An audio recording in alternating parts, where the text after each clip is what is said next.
Hello, നമുക്ക് അടുത്ത പാർട്ടിയിലേക്ക് പോയാലോ?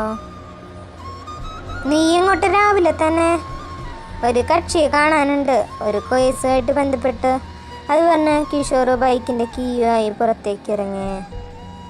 വേണ്ട കേട്ടോ നീല. അപ്പു തൻ്റെ പിൻകഴുത്തിൽ മുഖം ചേർത്ത് നീലനെ തള്ളി മാറ്റാൻ ശ്രമിച്ചുകൊണ്ട് പറഞ്ഞു. എന്തു വേണ്ടെന്ന്? അവൻ അവളുടെ നനഞ്ഞ മുടി മുന്നിലേക്ക് ഇട്ട് തന്നിലേക്ക് ചേർത്തുകൊണ്ട് അവൻ ചോദിച്ചു. എനിക്ക് ക്ലാസ്സിൽ പോകാൻ വെറുതെ സമയം കളയല്ലേ. ഞാനതിന് സമയം കളഞ്ഞിട്ടില്ലല്ലോ.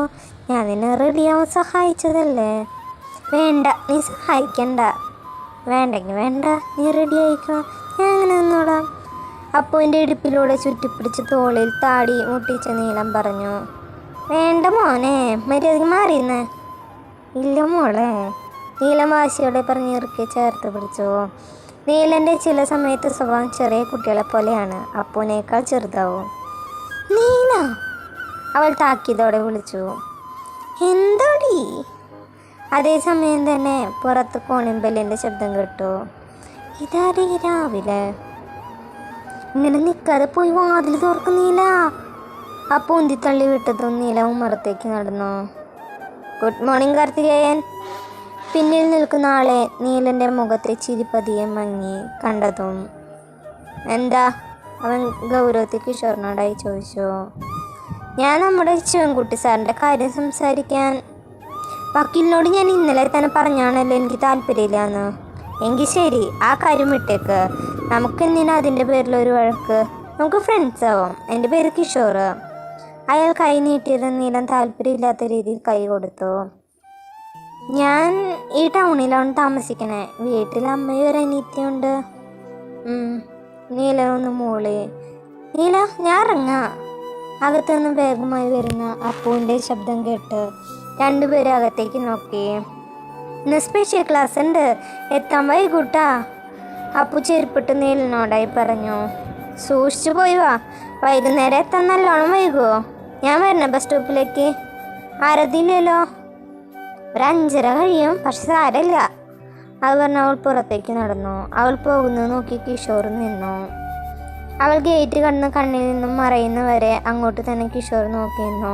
പെട്ടെന്ന് തിരിഞ്ഞു തൊട്ടു മുമ്പിൽ കൈ കെട്ടി നിൽക്കുന്ന നീലനെ കണ്ട് അയാൾ 2 അടി പിന്നിലേക്ക് നീങ്ങി. അത് പിന്നെ ഞാൻ. അയാൾ ആകെ തപ്പിത്തടഞ്ഞു. താൻ പോവാൻ നോക്ക്, അവൻ പറഞ്ഞതും അയാൾ ചമ്മലോടെ പുറത്തേക്ക് പോയി.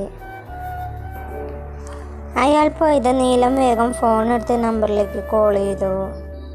പതിവില്ലാതെ നീലൻ്റെ കോള് കണ്ട് വേഗത്തിൽ നടക്കുന്നതിനിടയിൽ അവൾ ഫോൺ എടുത്തു. എന്താ നീല, നീ എവിടെ എത്തി? ഞാൻ അവിടെ നിന്ന് ഇറങ്ങിയതല്ലേ ഉള്ളൂ. ഞാൻ റോഡിലേക്ക് കയറി. എന്നാൽ നീ ഓട്ടോ വിളിച്ച് ബസ് സ്റ്റോപ്പിലേക്ക് പോയാൽ മതി. ഞാൻ സുരേഷൻ്റെ ഓട്ടോ പറഞ്ഞു വിട്ടിട്ടുണ്ട്. അതെന്തിനാ? ഇവിടെ ഇന്ന് 5 മിനിറ്റ് തികച്ച് നടക്കാനുള്ള ദൂരമില്ലല്ലോ. ഞാൻ പറയണ കേട്ടാൽ മതി. ഇപ്പോൾ ഓട്ടോ വരും. പിന്നെ ക്ലബിൻ്റെ അടുത്തുള്ള സ്റ്റോപ്പിൽ നിന്നും ബസ് കയറണ്ട, അപ്പുറത്തെ സ്റ്റോപ്പിൽ നിന്നും കയറിയാൽ മതി. എന്തിനാ നീല, എന്താ കാര്യം? ഞാൻ പറയണ കേൾക്ക പൂർണ്ണ. അത് പറഞ്ഞ നീലം കോള് കട്ടാക്കി. അപ്പോഴേക്കും സുരേഷേട്ടൻ്റെ ഓട്ടോ വന്നിരുന്നു. അവൾ നീലം പറഞ്ഞ പോലെ വേറെ സ്റ്റോപ്പിൽ നിന്നും ബസ് കയറി. മിക്കവാറും കിഷോറിന് അടിക്കുന്ന സമയമായില്ലേ. ഇതെല്ലാവർക്കും നന്ദി. പുതിയൊരു വീഡിയോ ആയിട്ട് നാളെ കാണാം. അപ്പോൾ നല്ലൊരു ദിവസം നേരുന്നു. Thank you.